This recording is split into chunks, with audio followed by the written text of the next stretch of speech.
gone, and as he was not very strong, she began to worry about him, and to fear he might have been careless enough to go on deck. In that case, he would be in great danger unless he instantly came down again. The fact was that Uncle Henry had gone to lie down in his little sleeping berth, but Dorothy did not know that. She only remembered that Aunt Em had cautioned her to take good care of her uncle, so at once she decided to go on deck and find him, in spite of the fact that the tempest was now worse than ever, and the ship was plunging in a really dreadful manner. Indeed, the little girl found it was as much as she could do to mount the stairs to the deck, and as soon as she got there, the wind struck her so fiercely that it almost tore away the skirts of her dress. Yet Dorothy felt a sort of joyous excitement in defying the storm, and while she held fast to the railing she peered around through the gloom and thought she saw the dim form of a man clinging to a mast not far away from her. This might be her uncle, so she called as loudly as she could, "Uncle Henry! Uncle Henry!" But the wind screeched and howled so madly that she scarce heard her own voice, and the man certainly failed to hear her, for he did not move.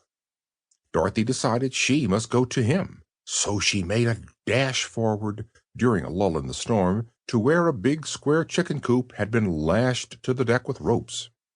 She reached this place in safety, but no sooner had she seized fast hold of the slats of the big box in which the chickens were kept than the wind, as if enraged because the little girl dared to resist its power, suddenly redoubled its fury.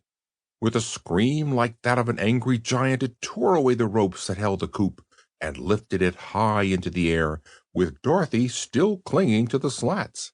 Around and over it whirled, this way and that, and a few moments later the chicken coop dropped far away into the sea, where the big waves caught it and slid it uphill to a foaming crest, and then downhill into a deep valley, as if it were nothing more than a plaything to keep them amused. Dorothy had a good ducking, you may be sure, but she didn't lose her presence of mind even for a second.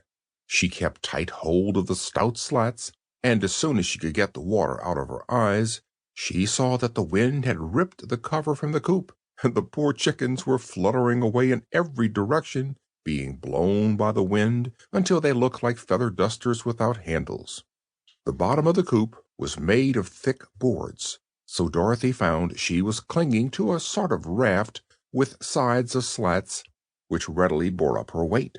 After coughing the water out of her throat and getting her breath again, she managed to climb over the slats and stand upon the firm wooden bottom of the coop, which supported her easily enough. "Why, I've got a ship of my own," she thought, more amused than frightened at her sudden change of condition.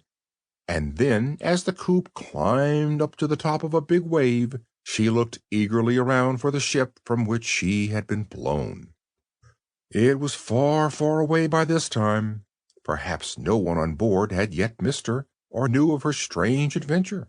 Down into the valley between the waves the coop swept her, and when she climbed another crest, the ship looked like a toy boat. It was such a long way off. Soon it had entirely disappeared in the gloom, and then Dorothy gave a sigh of regret at parting with Uncle Henry, and began to wonder what was going to happen to her next.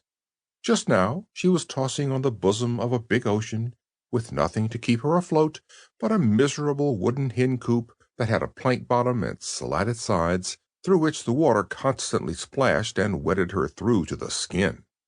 And there was nothing to eat when she became hungry, as she was sure to do before long, and no fresh water to drink, and no dry clothes to put on.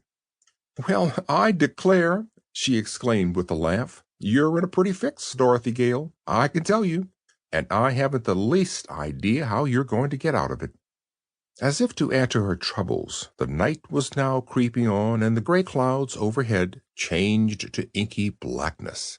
But the wind, as if satisfied at last with its mischievous pranks, stopped blowing this ocean and hurried away to another part of the world to blow something else, so that the waves, not being joggled any more, began to quiet down and behave themselves.